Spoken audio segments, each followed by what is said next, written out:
Hi friends, welcome to my YouTube channel. ಇವತ್ತಿನ recipe ಮೂಲಂಗಿ ಸಾಂಬಾರು ಹೇಗೆ ಮಾಡೋದು ಅಂತ ತೋರಿಸ್ತಾ ಇದ್ದೀನಿ. ಕೆಲವೊಬ್ಬರು ಕೆಲವೊಂದು ರೀತಿ ಮಾಡ್ತಾರೆ. ನಮ್ಮ ಮನೇಲಿ ನಾನು ಯಾವ ರೀತಿ ಮೂಲಂಗಿ ಸಾಂಬಾರನ್ನ ಮಾಡ್ತಾ ಇದ್ದೀನಿ ಅಂತ ನಿಮ್ಮ ಜೊತೆ ಶೇರ್ ಮಾಡ್ಕೊತಾ ಇದ್ದೀನಿ. ಈ ಟೇಸ್ಟು ನಿಮಗೇನಾದರೂ ಇಷ್ಟ ಆದರೆ ನೀವು ಒಂದು ಸಲ ಟ್ರೈ ಮಾಡಿ, ಹಾಗೆ ಹೇಗಿತ್ತು ಅಂತ ಕಮೆಂಟ್ ಮಾಡಿ. ತುಂಬ ರುಚಿಯಾಗಿ ತುಂಬ ಚೆನ್ನಾಗಿರುತ್ತೆ. ಇದನ್ನು ಮುದ್ದೆ ಅನ್ನ ಜೊತೆ ತಿನ್ನೋದಕ್ಕೆ ತುಂಬ ಚೆನ್ನಾಗಿರುತ್ತೆ. ಹಾಗಾದರೆ ತುಂಬ ರುಚಿಯಾಗಿ ಮತ್ತು ಈಸಿಯಾಗಿ ಮೂಲಂಗಿ ಸಾಂಬಾರು ಹೇಗೆ ಮಾಡೋದು ಅಂತ ನೋಡೋಣ ಬನ್ನಿ. ಫಸ್ಟು ನಾವು ಬೇಳೆನ ಬೇಯಿಸ್ಕೋಬೇಕು. ಅದಕ್ಕೋಸ್ಕರ ಒಂದು ಕುಕ್ಕರ್ ತೊಗೊಂಡಿದ್ದೆ. ಅದಕ್ಕೆ ಅರ್ಧ ಕಪ್ ಆಗೋಷ್ಟು ತೊಗರಿ ಬೇಳೆನ ಹಾಕ್ಕೊತಾ ಇದ್ದೀನಿ. ನೀವು ಜಾಸ್ತಿ ಜನಕ್ಕೆ ಮಾಡೋದಿದ್ದರೆ ಕ್ವಾಂಟಿಟಿನ ಜಾಸ್ತಿ ಮಾಡ್ಕೊಳ್ಳಿ.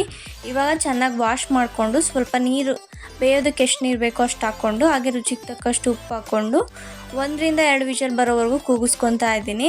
ಇವಾಗ ಸಾಂಬಾರಿಗೆ ಬೇಕಾಗಿರುವಂಥ ಮಸಾಲೆನ ರುಬ್ಕೊತಾ ಇದ್ದೀನಿ. ಅದಕ್ಕೆ ಅರ್ಧ ಕಪ್ ಆಗೋಷ್ಟು ಕಾಯಿನ ಕಟ್ ಮಾಡಿ ಇಟ್ಕೊಂಡಿದ್ದೆ, ಅದನ್ನು ಹಾಕ್ಕೊಂಡಿದ್ದೀನಿ.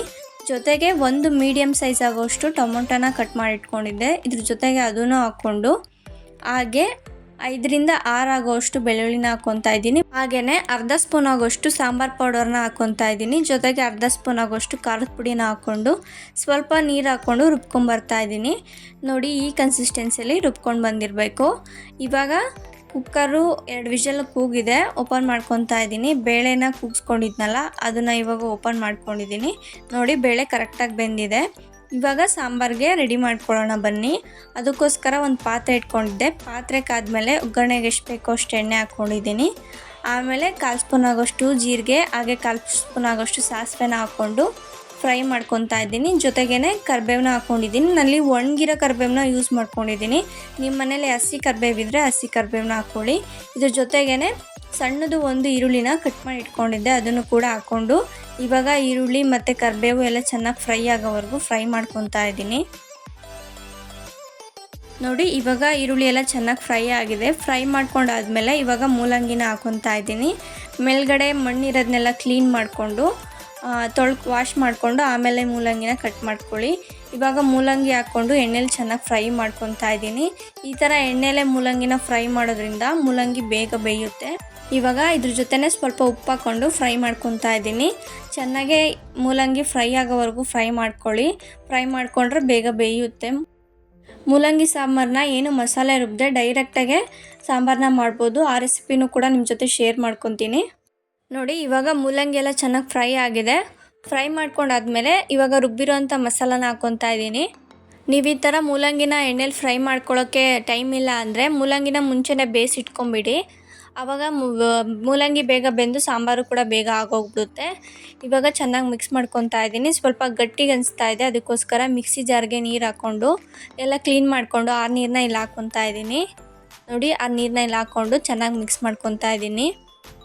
ಇದು ಒಂದು ಕುದಿ ಬರೋವರೆಗೂ ಕುದಿಸ್ಕೋಬೇಕು. ಯಾಕಂದರೆ ಟೊಮೊಟೊ ಮತ್ತು ಕಾಯಿ ಎಲ್ಲ ಹಸಿದೇ ಇರೋದ್ರಿಂದ ಹಸಿ ವಾಸನೆ ಹೋಗೋವರೆಗೂ ಫ್ರೈ ಮಾಡ್ಕೋಬೇಕು. ಇವಾಗ ಒಂದು ಕುದಿ ಬರೋವರೆಗೂ ಕುದಿಸ್ಕೊಂಡಿದ್ದೀನಿ. ಇದ್ರ ಜೊತೆಗೇ ಇವಾಗ ಅರ್ಧ ಸ್ಪೂನ್ ಆಗೋಷ್ಟು ಖಾರದ ಪುಡಿ, ಹಾಗೆ 1/4 ಸ್ಪೂನ್ ಆಗೋಷ್ಟು ಅರಿಶಿನ ಪುಡಿನ ಹಾಕ್ಕೊತಾ ಇದ್ದೀನಿ. ಜೊತೆಗೇ 1.5 ಸ್ಪೂನ್ ಆಗೋಷ್ಟು ಸಾಂಬಾರು ಪೌಡರ್ನ ಹಾಕ್ಕೊತಾ ಇದ್ದೀನಿ. ಆವಾಗಲೇ ಮಸಾಲೆ ರುಬ್ಬಬೇಕಾದ್ರೆ ಅರ್ಧ ಸ್ಪೂನ್ ಖಾರದ ಪುಡಿ ಮತ್ತು ಅರ್ಧ ಸ್ಪೂನು ಸಾಂಬಾರು ಪೌಡರ್ನ ಹಾಕ್ಕೊಂಡಿದ್ದೆ. ಇವಾಗ ಟೋಟಲ್ ಆಗಿ 1 ಸ್ಪೂನ್ ಖಾರದ ಪುಡಿ, ಹಾಗೆ 2 ಸ್ಪೂನ್ ಆಗೋಷ್ಟು ಸಾಂಬಾರು ಪೌಡರ್ನ ಹಾಕ್ಕೊಂಡಿದ್ದೀನಿ. ನೀವು ಸಾಂಬಾರು ಪೌಡರು ಮತ್ತು ಖಾರದ ಪುಡಿ ಎರಡು ಸೇಮೇ ಇದ್ದರೆ ನೀವು ನೋಡ್ಕೊಂಡು ಹಾಕ್ಕೊಳ್ಳಿ. ನಿಮಗೆ ಖಾರಕ್ಕೆ ಎಷ್ಟು ಬೇಕೋ ಅಷ್ಟು ನೋಡ್ಕೊಂಡು ಖಾರದ ಪುಡಿ ಹಾಕ್ಕೊಳ್ಳಿ. ಇವಾಗ ಸ್ವಲ್ಪ ನೀರು ಹಾಕ್ಕೊಂಡು ಮತ್ತೆ ಒಂದು ಕುದಿ ಬರೋವರೆಗೂ ಕುದಿಸ್ಕೊತಾ ಇದ್ದೀನಿ. ಜೊತೆಗೇ ಸ್ವಲ್ಪ ರುಚಿಗೆ ತಕ್ಕಷ್ಟು ಉಪ್ಪು ಹಾಕ್ಕೊಂಡಿದ್ದೀನಿ. ಇವಾಗ ಒಂದು ಕುದಿ ಬರೋವರೆಗೂ ಕುದಿಸ್ಕೊಳ್ಳೋಣ. ಇವಾಗ ಒಂದು ಕುದಿ ಬಂದಾಗಿದೆ. ಇವಾಗ ಇನ್ನೊಂದು ಸಲ ಮಿಕ್ಸ್ ಮಾಡಿಕೊಂಡು ಇವಾಗ ಬೇಯಿಸ್ಕೊಂಡಿರೋಂತಹ ತೊಗರಿಬೇಳೆನ ಹಾಕ್ಕೊತಾ ಇದ್ದೀನಿ. ನೀವು ಈ ಮೂಲಂಗಿ ಸಾಂಬಾರು ಮಾಡಬೇಕಾದ್ರೆ ಬೀನ್ಸ್ ಇದ್ದರೆ ಬೀನ್ಸ್ ಕೂಡ ಹಾಕ್ಕೊಳ್ಳಿ, ಅದು ಕೂಡ ತುಂಬ ಚೆನ್ನಾಗಿರುತ್ತೆ ಟೇಸ್ಟು.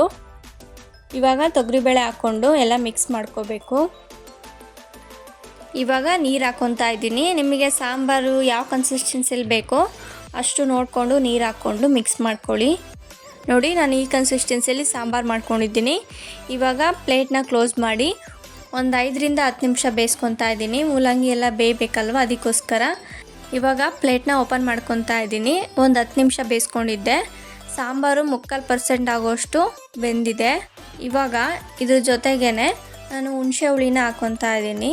ನಾನಿಲ್ಲಿ 2 ಎಸಳು ಆಗೋಷ್ಟು ಹುಣಸೆ ಹಣ್ಣು ನೆನೆ ಹಾಕಿದ್ದೆ. ಅದನ್ನು ಕಿವುಚ್ಕೊಂಡು ಇಲ್ಲಿ ಹಾಕ್ಕೊಂಡಿದ್ದೀನಿ. ನೀವು ಮುಂಚೆನೇ ಹುಣಸೆಹಣ್ಣು ಹಾಕ್ಬಿಟ್ರೆ ಮೂಲಂಗಿ ಬೇಗ ಬೇಯೋದಿಲ್ಲ. ಅದಕ್ಕೋಸ್ಕರನೇ ಫಸ್ಟು ಮಸಾಲೆ ಜೊತೆ ಮೂಲಂಗಿನ ಬೇಯಿಸ್ಕೊಂಬಿಟ್ಟು ಇನ್ನೇನು ಸಾಂಬಾರು ಫೈನಲಾಗಿ ಆಗ್ತಾಯಿದೆ ಅನ್ನಬೇಕಾದ್ರೆ ಹುಣಸೆ ಹಣ್ಣಿನ ರಸನ ಹಾಕ್ಕೊಳ್ಳಿ. ಇವಾಗ ಮತ್ತೆ ಪ್ಲೇಟ್ ಕ್ಲೋಸ್ ಮಾಡಿಕೊಂಡು ಒಂದು 5 ನಿಮಿಷ ಬಾಯ್ಲ್ ಮಾಡಿಕೊಂಡ್ರೆ ಫೈನಲಾಗಿ ಮೂಲಂಗಿ ಸಾಂಬಾರು ರೆಡಿಯಾಗಿರುತ್ತೆ. ತುಂಬ ಚೆನ್ನಾಗಿ ಬಂದಿತ್ತು ಸಾಂಬಾರು. ಹಾಗೆ ಕನ್ಸಿಸ್ಟೆನ್ಸಿ ನೋಡಿ ಕರೆಕ್ಟಾಗಿದೆ. ನಾನು ಇಲ್ಲಿ ಮುದ್ದೆಗೂ ಅನ್ನಕ್ಕೆ ಎರಡಕ್ಕೂ ಮಾಡ್ಕೊತಾ ಇರೋದ್ರಿಂದ ಕನ್ಸಿಸ್ಟೆನ್ಸಿ ಕರೆಕ್ಟಾಗಿ ಮಾಡ್ಕೊಂಡಿದ್ದೀನಿ. ನೀವು ನೋಡಿಕೊಂಡು ನಿಮ್ಗೆ ಯಾವ ಕನ್ಸಿಸ್ಟೆನ್ಸಿಲಿ ಬೇಕೋ ಮಾಡ್ಕೊಳ್ಳಿ. ಸಾಂಬಾರಂತೂ ತುಂಬ ಚೆನ್ನಾಗಿರುತ್ತೆ. ನೀವು ಮುದ್ದೆಗಾದರೂ ಮಾಡ್ಕೊಬೋದು, ಅನ್ನಕ್ಕಾದರೂ ಮಾಡ್ಕೊಬೋದು. ಎರಡಕ್ಕೂ ಕೂಡ ಒಳ್ಳೆ ಕಾಂಬಿನೇಷನ್ನು. ನಿಮ್ಮ ಮನೇಲಿ ಒಂದೇ ರೀತಿ ಮೂಲಂಗಿ ಸಾಂಬಾರು ಮಾಡಿ ಬೋರ್ ಆಗಿದ್ದರೆ ಈ ರೀತಿ ಒಂದು ಸಲ ಟ್ರೈ ಮಾಡಿ, ತುಂಬ ಚೆನ್ನಾಗಿರುತ್ತೆ. ನೀವೇನಾದರೂ ಟ್ರೈ ಮಾಡಿದರೆ ಹೇಗಿತ್ತು ಅಂತ ಹಾಗೆ ಕಮೆಂಟ್ ಮಾಡಿ. ಇದೇ ಥರ ರೆಸಿಪೀಸು ನನ್ನ ಚಾನಲಲ್ಲಿ ತುಂಬ ಅಪ್ಲೋಡ್ ಮಾಡಿದ್ದೀನಿ, ಒಂದು ಸಲ ಹೋಗಿ ಚೆಕ್ ಮಾಡಿ. ಹೀಗೆ ನನ್ನ ಸಪೋರ್ಟ್ ಮಾಡಿ. ನೀವೇನಾದರೂ ಫಸ್ಟ್ ಟೈಮ್ ನನ್ನ ಚಾನಲ್ ನೋಡ್ತಾ ಇದ್ದರೆ ಪ್ಲೀಸ್ ಸಬ್ಸ್ಕ್ರೈಬ್ ಮಾಡ್ಕೊಳ್ಳಿ. ಈ ವಿಡಿಯೋ ಇಷ್ಟ ಆಗಿದ್ದಲ್ಲಿ ಪ್ಲೀಸ್ ಲೈಕ್ ಮಾಡಿ ಮತ್ತು ಶೇರ್ ಮಾಡಿ. Thank you for watching the video.